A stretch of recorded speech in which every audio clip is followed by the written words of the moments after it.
This is a special presentation of NBC Sports Washington, powered by Xfinity. You want to get that ring right there.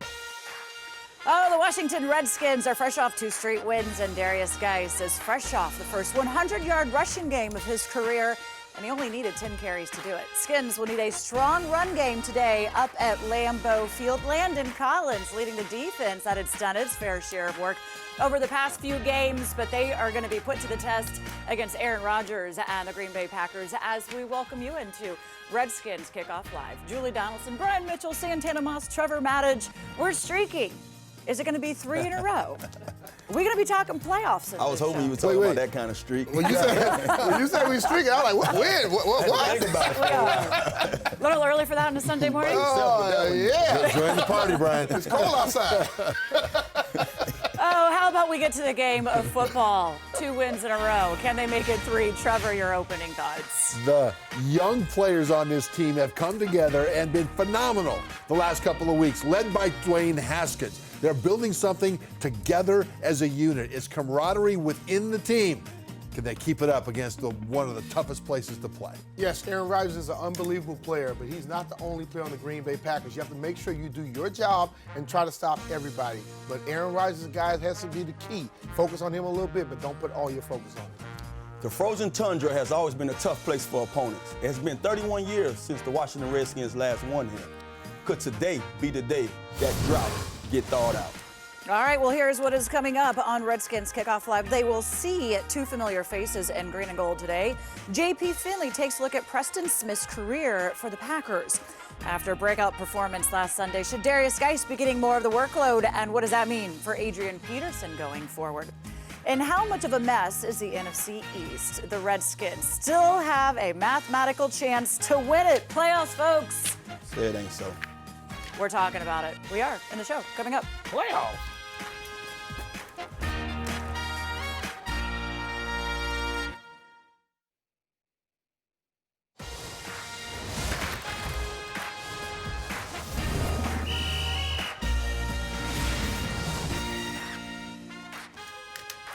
It is week 14 in the NFL, just 4 games remaining, and then some big decisions for the Redskins owner, Dan Snyder, and which coach will he go? Right now, interim coach Bill Callahan taking over the reins. Bruce Allen coming into Lambeau Field as well. What is his future with the Washington Redskins? As many say, there are questions on whether or not he will stay. And of course, Lambeau Field, well, it's not exactly frozen today, but it is cold. Home of the Packers since 1957. Temperatures in the 30s. No snow on the ground for this one. We're going to get you set for the Redskins and Packers over the course of the next hour. Dwayne Haskins Jr. before the game, folks, taking selfies. It's safe, it's allowed at that hour, making sure that the Redskins faithful get a little attention from the starting quarterback heading into this one as we welcome you back on in here. Look, it's the day and age where selfies, they're never going to go away. I think you need to get him a commercial, a selfie commercial. Yes. Yeah, exactly. You know, you get one of those new telephones and say, hey, I'm Dwayne Haskins. What did I say last week? When it happened, I said, if I'm a phone company, I would have had that. Embrace that. The biggest thing for this, though, is they did back up the one selfie incident with a victory. We'll see how that goes over today. But he needs to have selfies now be part of his touchdown celebration. No doubt. Possibly. Take the There we snap. go. That'll be perfect. Kneel and go. Yep. And all his teammates behind him. Make that money. J.P. Finley takes selfies as well. He is out at Lambeau Field as it is time to bring in our Redskins Insider, presented by Oarsman Automotive of Virginia. J.P. Ryan Kerrigan, this is a really good sight for the Washington Redskins fans to see as his streak of 139 consecutive games was snapped as he went through concussion protocol. But he was back at practice this week and should be back out there playing today. As well, though, if you talk about the pass rush, Montez Sweat had to leave last week's game as he was dealing with an injury. And we know one of the keys to slow down the Packers is to get to Aaron Rodgers. What is the health status of both of them?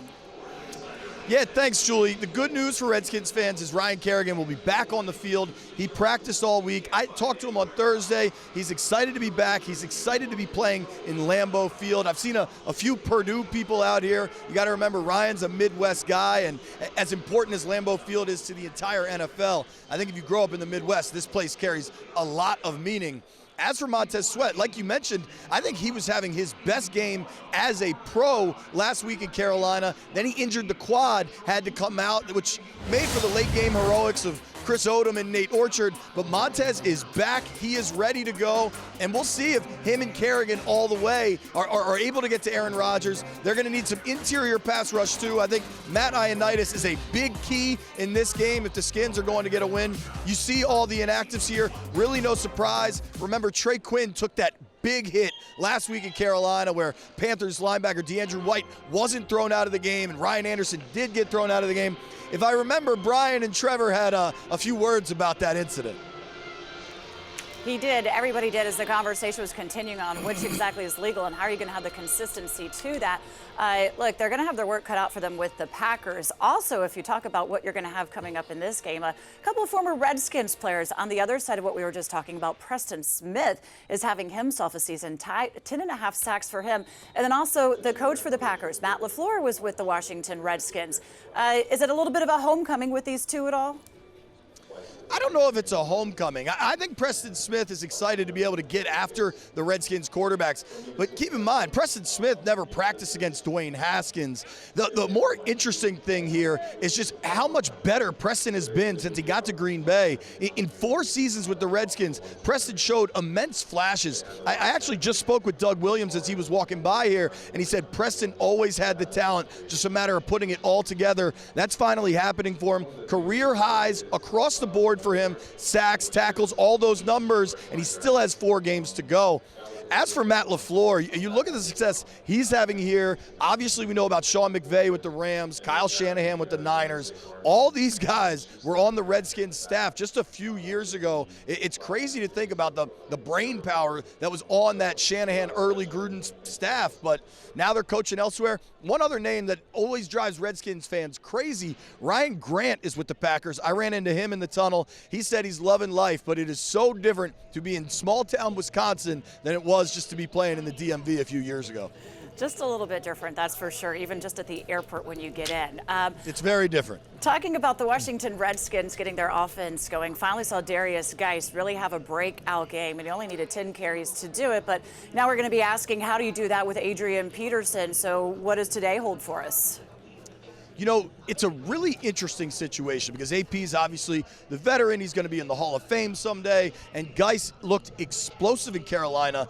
And that's the running back everybody's been waiting to see since they drafted him in the 2nd round last year. And that was the player he was at LSU, particularly his sophomore year when he ran for more than 1,200 yards as the backup to Leonard Fournette. This week, though, I tried to figure out what is going to be the situation going forward between AP and Geis as far as workload. And I spoke with Kevin O'Connell, the Redskins offensive coordinator, to figure out how he decides. And he explained that the design of this is to have equitable carries for Geis and AP. They want to keep both guys fresh. But obviously, if somebody gets a hot hand or if somebody busts a long run, they want to give that player the opportunity to bust it into the end zone. And we saw that twice for Geis last week, and AP got into the end zone also. You know, 250 yards on the ground like they did in Carolina, that's a really tall order. But Green Bay gives up a lot of rush yards on the ground. And if this team is going to win, if the Redskins are going to beat the Packers, they need, I would guess, at least 160, maybe 180 combined yards rushing from Peterson and Geis. That's the recipe for this team to work. So eat up the clock time with them running the ball as well. Keep Aaron Rodgers over there on the bench, nice and cool. Thank you very much, JP Finley. We'll check back in with you a little bit later as you have a great interview with Montez Sweat coming up. Thanks, Julie. Talk to you soon. So we mentioned Darius Geis. Well, it's been just 4 games for him so far early on in his career. Last week, this picture pretty much sums it up. 129 yards rushing on the ground, but stiff arms How often do you see that? He said, man, look, football my right best there. reaction was to say punch him and see what happens. And, well, down goes Shaq Thompson, although he did get a big contract after that as well. Oh, he got paid. Yeah, $45 million for 4 years, 54. All right, so Darius Geis, of course, will be looking for that to come one day as well. But you do have to ask the question, Darius Geis, the young legs coming up, but he hasn't always been out there because he's been dealing with injury left and right. Adrian Peterson dealing with his own little injuries as well, nagging injuries, but still out there. Brian, which way do you think is the best way to split the carries? Well, I think you look at it. Adrian Peterson is still the guy who you know can carry the load. Darius Geis, you're finding out what he's capable of. And I think right now, just because he had the 10 carries for 129, you don't automatically just give him 25 carries. You look at the place that you are this year with the football team, where the season is, and you keep working it like that. I think the goal is to make sure Darius Geis is 100% healthy starting 2020. You have that, then everything works out. Now, if they were to get to the point where that 0.05% chance of making the playoffs pop up, then you figure out a way to put the ball in his hands a little bit more. But I don't think right now you want to start running him in the dirt because you don't know for sure just yet how much he can handle. You see right here in our live vote, which you can go to NBCSportsWashington.com to weigh in and let us know which way you think it should carry. So far, Santana, they're going with the young one, Geis. And maybe part of this, I would think, is because he is going to be the future of this offense. We know Adrian Peterson, you don't know if he's going to even have another year in him. Well, that's what everyone would probably lean to because of what they saw the young guys, display last week. But I say if it's not broke, don't fix it. One of the things that we know that, AP is all day. And give him an opportunity because he has been carrying the load for the last 2 years. And Geis has showed us some tremendous talent and that we expected that talent out the gate. But he had some misfortune with 2 injuries. Now that he's back, don't try to put too much tread on those tires so soon. I think B-Miss said it well. You just give him those opportunities when his opportunity comes. I think having him as a changeup or a spark, it worked last week, fine. So let's do it again. Keep it going for the rest of the season. Yeah, the first priority is to win the football game. Yes. But then all of the things being relatively equal between Adrian Peterson and Darius Geis, that's an excellent analogy, Are they Santana. equal between the two? They're not because Geis has the ability to break off more long runs. But if you've got Adrian Peterson grinding it out, if you've got Adrian Peterson getting 4, 5, 6 yards at a pop, then you put in Geis as well, let him do his work. I think the tread on the tires is a great example because at running back, you've got a pitch count. You've got so many hits you can take over the course of your career before you start to slow down. And so win the football game, but other than that, you've got Peterson to take those. Plus, Peterson wants it because he's chasing history. Yes. He'd love to get as many carries as he can get. So you can have the best of both worlds. He wanted the 100 yards last week as well. He said, I think, he had 99. And when I was chatting with him and with Geis, they say, look, when each is basically reaching the century mark, it's kind of easy. They're both happy. Yeah. But when they're not getting that, when you take some of the touches away, you've seen Adrian Peterson go off and get annoyed. You've also seen Darius Geis as well saying that he wants it. So, Brian, if they're both running in this game successfully, okay, then you're doing a good. But if they're not, you might have a little bit more of a problem. You may have a problem, you may have a little conflict, but it's a good conflict because you have 2 guys on the football team that want to be the main guy. And I think that little competition is going to help out. I think many people begin to feel like Darius and Adrian may have an issue with each other, but last week, when it was Adrian's time to go in goal line, he told Darius, finish it up, young man. He sent him in the game when it was supposed to be his carry. That tells me right there, they have a much better relationship than everybody thinks. But when you have 2 athletes wanting to be the main guy, that's turned into a negative. No. Yeah. That's what you want on your football team. And they're feeding off each other. Yes. So you see Geis go have a big run, and it's like, okay, what do you got over there, Adrian? And then Adrian goes, it's like, okay, young one, what are you going to do to follow that up? But how about Adrian Peterson, though? Because he's chasing history from a standpoint of yards and touchdowns. But he's also leaving a legacy. And that legacy, to do something like that, to give the guy that's going to replace him at some point completely, to give him the opportunity to go out there and shine when it was actually Adrian's play to make, that right there is an example of how to be great individually and great as a team as well. That to me is just We've fantastic. seen them throughout the entire season, side by side each time. Adrian coaching up Geis learning from Adrian, and both of them in the last week having success. We'll see if that translates here as well. As we do close our live vote right now, everybody at home, your thoughts on who should carry the most load? Well, it would go to Darius Geis, 42. Oh, Adrian Peterson only getting 20. Look, people are not forgetting about Chris Thompson out there as well. Nice. When we come back here on Redskins Kickoff Live, we're going to talk about some more unusual names that made an impact last week. It's been a rough season, but a great story. Nate Orchard. How much can we expect to see from him today after the performance he put up just walking onto the team with a couple days practice? Will it be a repeat performance? To come out and represent myself and my family. It means everything. Just grateful for the organization giving me an opportunity to play the game that I love.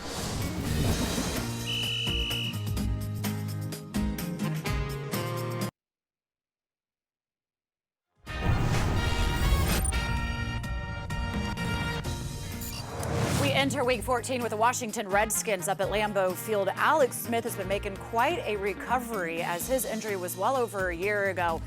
Where does that mean his future is for the Washington Redskins? Well, he's traveling with the team, being an ear for Dwayne Haskins Jr. as well. Alex Smith went to the University of Utah, as did Nate Orchard. Nate Orchard last week made quite an impact for the Washington Redskins. Here is our Skins in 60 as told through our NBC Sports Washington Instagram account. I might get a little emotional, but my family, we've been through a lot. So, to come out and represent myself and my family, it means everything. Just grateful for the organization giving me an opportunity to play the game that I love. But one of the things my high school coach always told me was opportunity favors the most prepared, and he was prepared, so opportunity favored. I was elated for him, and you know, that's what coaching's all about. When you can take a player, you know, just that comes off the street like that and kind of guide him, you know, to have some success, put him in a system. I just said that they came and they did their job. They came and played. They did an excellent job studying, putting the work out, and made the best of the opportunity. Honestly, we pushed it on and put all the tasks on, but we kept it simple for him. He continues to impress us, you know, just based on what he did in Sunday's game. We had an opportunity to show that to the team, the plays that he made. They were impactful plays. Still remember when he was making those plays, all of us in the room were going, who is 54? And where did he come from? Because he was showing his speed. Yeah. He was all over the field. He said, you know, he made a couple of plays at the end of the game that sealed the deal for the Washington Redskins. He said, man, I knew that we could not get to overtime because his legs were gassed. He couldn't run anymore. Santana, though, the challenge of coming into a new team, having a couple days practice where you were on the streets before, he was hanging windows for a job, and to make this impact. Do guys in the locker room look back and say, oh man, that's kind of cool? Or do they say, wait a second, is he coming after my job? Well, one of the things you always appreciate is just guys coming out there and giving you a chance to go out there and compete as a team and win. And I think when I was in those locker rooms and seeing guys that have the opportunity, you always, you know, cross your fingers for them and hope the best, because you understood how it was or what it would feel like if you wasn't that guy in that locker room. You know, I've always thought about those guys that I grew up with, that played the game, that couldn't make it to be me. And to see a guy like that had those opportunities time and time again, that now finally got another chance and to make good with it, man, it's great to see. And the thing is, competition in practice is what makes the team better. Because then everybody plays harder because they all know they could lose their job at any time if somebody else practices better than they do. They'll get a chance in the game, and if they play better, then that guy will be elevated to more playing time. And so to have more competition is better. And the thing is, what matters is not how you do in practice, it's the effort in practice. What matters is making plays in the game. And so far, we've got one sample of Nate Orchard making plays in the game. I mean, that's my first thought when you say practice. Okay, he really had a couple days, doesn't know his teammates' names. They don't even necessarily all know his name coming in here. But when he was on the field, he put forth the effort. And that's what this team had been lacking during all those losing streaks, was always being totally engaged the entire way through, making those extra plays, which he did. But is it sustainable, Brian? I think it's sustainable because you can tell the work that he put in, and then a guy comes in that early and has that impact. He understands one thing. You're on defense, you go get the guy with the football. And he did that over and over again. You asked a question earlier, a guy starting to be worried about someone coming in to take their job.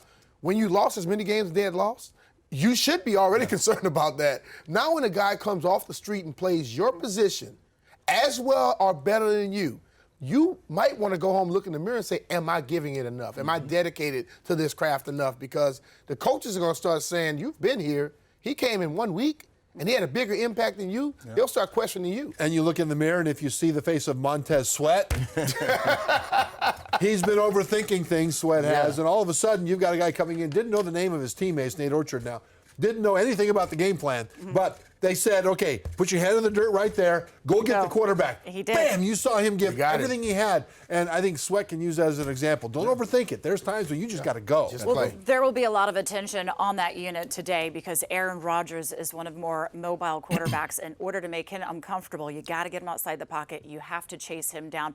You mentioned Montez Sweat. He is who J.P. Finley was chatting with earlier this week in his one-on-one as we go back out to Lambeau Field and bring in our Redskins insider, J.P. J.P. Montez Sweat had to leave with injury, but that outside linebacking group will have their work cut out for them today. You talked to Sweat about that.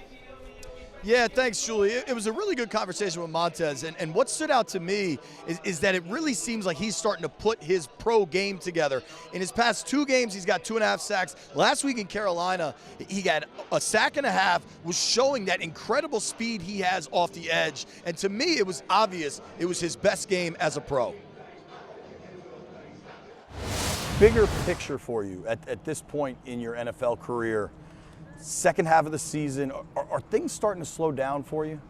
Most definitely. I started slowing down a couple weeks ago, a little earlier in the season. I'm just learning defense more, learning what people are supposed to do around me more, and actually figure out, you know what I'm saying, with the game plan, how we're trying to attack the offense. Let's talk about kind of your rookie year to begin with. So Redskins traded up to get you in the 20s of the first round. They were very excited for you to get here. There was so much hype, particularly after your combine where you had all these impressive numbers and the metrics were just off the charts. Then in the first month of the season, you guys start losing, coach gets fired, maybe you're not producing at a level I'm guessing you wanted to. How hard has been the transition to the NFL for you? I mean, it was challenging, just like any other rookie, I would say, transition from college to the NFL, but in these conditions, it was definitely challenging. But I just leaned on the vets, and they helped me out a lot during this process. Who of the veteran guys are you close with? John Allen, Ryan Kerrigan, Ryan Anderson, Matt Ioannidis, all those guys on the front seven in my room, I'm pretty tight with. There's also this kind of uniqueness to your draft position, because in most cities, and certainly in this city, if you were the first round pick, all the media attention would be on you. You'd be dealing with me constantly. But because you came in with a quarterback, with Dwayne Haskins 15th overall, maybe all the lights are shining that way, and that's what everybody's so keyed in on. How does that feel for you? I mean, I guess it feels a little better that you got somebody you got another first round pick to handle all the media stuff with, man. But everybody has a job and everybody has something that they need to do, and we're just trying to do the best of that to our ability. I remember at the Jefferson Memorial where you and Dwayne did your first media availability together as Redskins players. How has your relationship grown from that day? Oh, tremendously, man. That was actually my first day meeting Dwayne, and just leaning on each other during this year, man. We developed a relationship. How do you feel like he's playing? I mean, you guys are on a 2-game win streak. He's started 4 games now. Yeah, I mean, I never doubted Dwayne's skill set from the time I seen him throw the ball, but definitely moving forward, he's getting more comfortable in the pocket. Just being out there on the field, just the experience is the biggest trait that any rookie can get. So he's getting better every week. Rookies have to make a transition to the NFL. It often takes time, especially for pass rushers. Maybe Montez Sweat is turning into the player that Redskins fans were so excited about on draft night. If he can get to Aaron Rodgers today, is turning a very big corner, because Rodgers is elusive in the pocket, and the only way the Skins are going to win this game, run the ball, pressure on Rodgers. Now, if I may, I want to turn the conversation to something else, to my good friend Brian Mitchell. But this isn't about my friendship with him. This is about his nomination for the NFL Top 100 list earlier this week. Now, it ends up he didn't make the list. Devin Hester and White Shoes Johnson made it. I'll point out that B-Mitch has more than double the all-purpose return yardage that White Shoes Johnson has, but that's a different conversation. The point is, Brian Mitchell absolutely belongs in the Hall of Fame, and hopefully his nomination for the Top 100 list will wake the folks in Canton up I think this could be a big year for Mitch getting to the Hall of Fame, because if you follow Peter King, who is really a voice of the Hall of Fame in a lot of ways, he tweeted out a few weeks ago that Steve Tasker and Mitch, now is the time to have a real conversation about their candidacy in Canton. B, I am saying the word. I want the world to know you belong in the Hall of Fame, sir. I appreciate that, man. Listen, JP, you've talked to me many a times, and you know I watched my friend Art Monk go through this thing for a whole time, and I try my best to keep my emotions out of it, because I know how emotional I can get, and I might say something I shouldn't say. But I think being nominated and being one of the final four says a lot. I'm a guy from a small town of Plaquemine, Louisiana, who came in to play football, and I tried to give the best I can. And I think the resume I left is good enough to be in the Hall of Fame. Now, are they going to give it that respect? We'll find out. Well, let me say this. Number 2 all-time in all-purpose yards behind only Jerry Rice, widely considered the greatest offensive player ever. I think that stands alone. But I think it's an important note that Peter King, for a long time, spoke down about Art Monk's Hall of Fame candidacy. Peter King didn't think Art Monk was a Hall of Famer.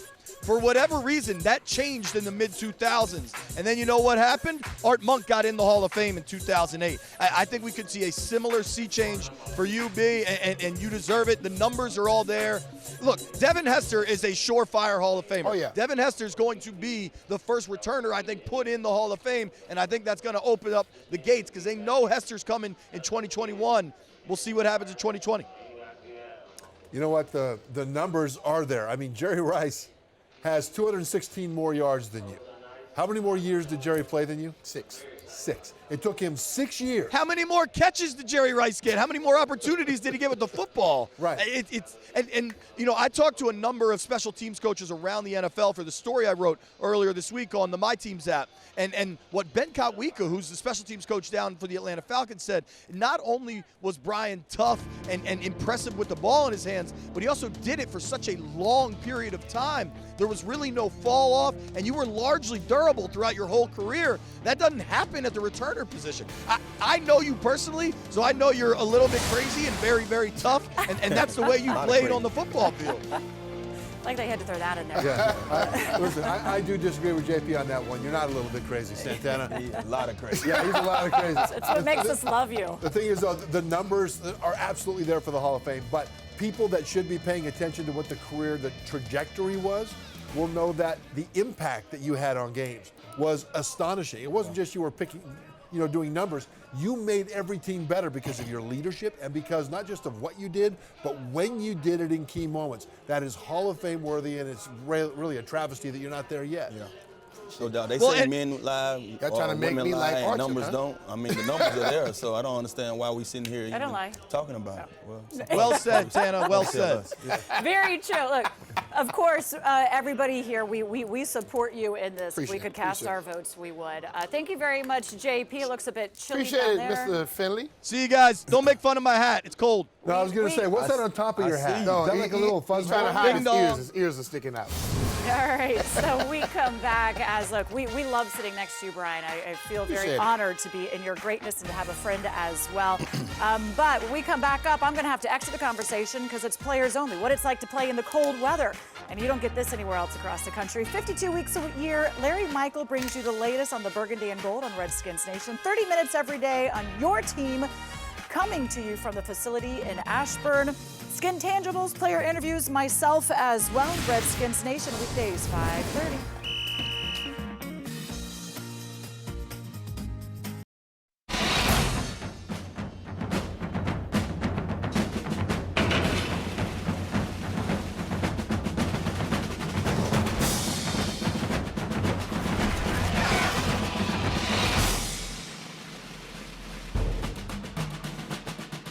Hail to the Redskins.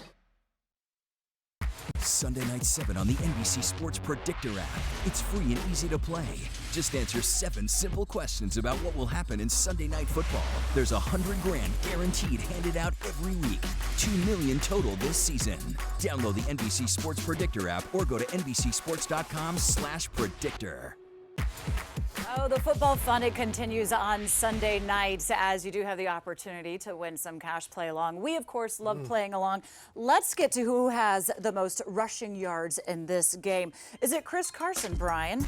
Been on hot lately. Todd Gurley, struggling to get going. Or is it going to be the field? I'm going to go with the field. I just think that, Rashard Penny is also over there in Seattle. He's a very good runner. I think he will have something to say about that. Tana? Yeah, Penny might be one of those guys that give Carson a little run for his money, but Carson's on my fantasy, so I would say Carson. It's always a good reason. I'll say Carson because he's on Santana's fantasy. See, I love the fact that we are all willing to support each other in this. How about who's going to win the game?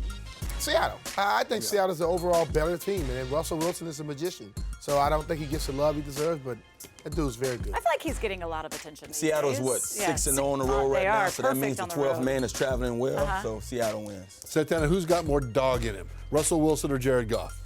I would say Wilson. I'd say Wilson. I'm going with the dog. Let's go with Seattle. Seahawks across the board. Sunday night 7. It's your opportunity to get involved and play along because it is Russell Wilson and the Seahawks facing off against Aaron Donald and the Los Angeles Rams. You can get in on the action playing Sunday night 7 for free on the NBC Sports Predictor app with $100,000 in guaranteed cash prizes handed out every week. Lambeau Field is where the Washington Redskins are playing today. It opened in 1957, the third oldest in the NFL. So we sent Pete Haley out to get a history lesson. I came to Wisconsin to do two things: eat cheese curds and experience Lambeau Field. And guess what? I am all out of cheese curds. That means it's time to find some burgundy and gold fans and explore this football landmark. And where should I start? Oh, how about this giant burgundy and gold fanbulance? Goran, tell me about the ride down. How long did it take you? Because this was a legit road trip. It was awesome. It took us 15 hours. A little bit of a hassle, a little here, there, a little hiccup, but overall, it was a fun drive. How cool is it to have it parked at the doorstep of the most historic stadium in football, maybe even in sports? I cannot even describe. I mean, look at this, Lambeau Field, and we're parked right in front of Lambeau Field. Besides Fireball, how do you stay warm in this frigid stadium? It's 37 degrees. This is nice. Beautiful. I bought this hat for $25. I got a undershirt under my undershirt. I'm wearing pants under my pants, and you're calling this nice. It's not 20 below. I'm here with Laura, Mike, and a giant pile of snow. And I hear you guys had somewhat of an interesting night last night. Tell me all about it. We got engaged. You gotta show them the ring. Well, it's getting sized. Chose last night because we wanted to come here to this great place, Lambeau Field, with the history and everything, with all the football, and just thought it'd be proper for this young woman that's beautiful. So. Oh boy, people are so nice here in Wisconsin. All the Packer fans talking to the Redskins fans. I'm sorry about my terrible Wisconsin accent. Hopefully the football game we see is better than this, but Lambeau Field has certainly delivered. Terrible accent. Thank you, Pete, for that, by the way. So you saw that there was some snow outside at Lambeau Field. Typically, there's a lot of it during the game, but right now it's in the 30s. There is no snow on the field, but certainly cold. So it's time for our players only segment. Gentlemen, I'd like to get to know your thoughts on what it is like playing in cold, snowy conditions. Brian, though, did you ever have a game like this? Well, Julie, this game, what you just saw there is exactly what I dreamed of, playing in a game like that with that type of snow. I never got that opportunity. Now, I practiced in it before, but never played in a game, playing with the Washington Redskins, the Eagles and the Giants, never had the opportunity to play in the snow. But I have played in cold weather. Yeah. And I don't think any was colder than what I did in Northern Illinois in college, where I got a black eye by trying to drink some water, and it was frozen and it hit me in the eye. But when New York Giants, Chicago, those type of places are unbelievably cold.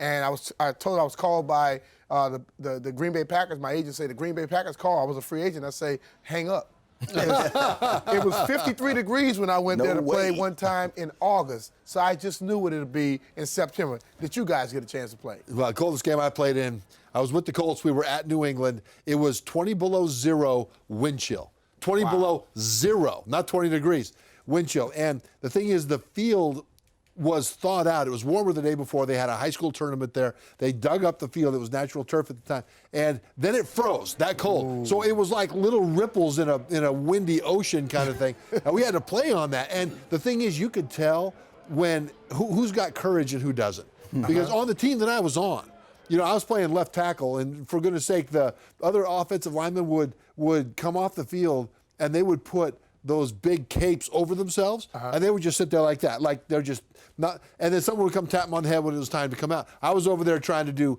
pass sets so I could stay warm, right? And so I'm not saying they didn't have courage. I'm just saying that different people react to it in different ways. Santana was from Miami. You went to New York. Every game was cold for me, especially playing up north. But my coldest game, the one I remember the most that stand out the most is it was 2003, my first year starting in New York.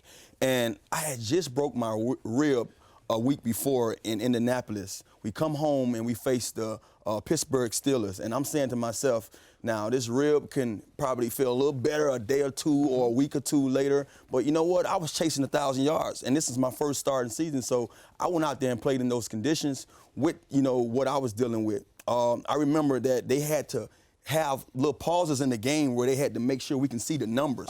They were shoveling snow while we was playing the game. The game went down to the wire where it was zip at one point, and we actually won the game 6-0, but Curtis Martin ran wild in the snow. I remember I went through the end zone trying to go for a ball for a touchdown and ran right into the cameraman. I remember looking up at him vividly, and he's looking down at me like, are you okay? But it was one of the wildest games I've ever experienced when it comes to just the conditions, the snow, and just how cold it was. Totally. But one thing about it, and I'll just say this to the people out there, Vaseline, cayenne pepper, internal alcohol rub, those things can help you when you're playing in those type of games. And Monty Coleman just cutting your sleeves off and say, young buck, we don't play with sleeves here in Washington. You got to grow up and be a man. Back to you, Julie. Thanks, guys. I remember covering a Patriots game, and I got a hot chocolate thinking it would warm me up. Yeah, 2 seconds, and it was basically a frozen slushie. Appreciate that. So there is no snow for today's game, but it will be chilly. But if we talk about what's really cold, how about the NFC East? Man, it is rough. The Redskins, they can still win it, folks. Travis Thomas is going to tell us how that is possible. And it probably has something to do with Dwayne Haskins Jr. leading the way. He was asked about the cold weather. He said, look, I played at Ohio State. I'm used to cold weather. It will have no impact on me.